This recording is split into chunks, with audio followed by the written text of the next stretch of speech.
আরে হুজুর দেখেন, আরে হুজুর এই কবর থেকে এত আগুন বের হইতেছে কেন? ও অনেক বড় গুনাহগার ছিল, যেদিন থেকে ও মারা গেছে সেদিন থেকে ওর কবর থেকে এরকম আগুন বের হতেছে। তাহলে হুজুর চলেন। আরে হুজুর দেখেন, আজকে এই কবর থেকে ফুল ফুটতেছে।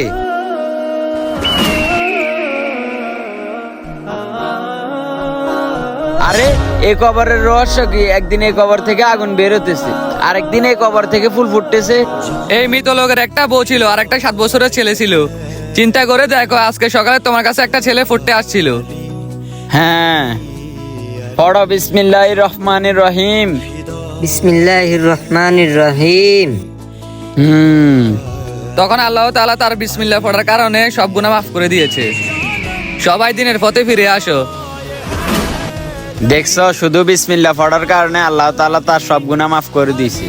ভিডিওটি ভালো লাগলে চ্যানেলটি সাবস্ক্রাইব করবেন আর কমেন্টে আল্লাহ লিখে যাবেন।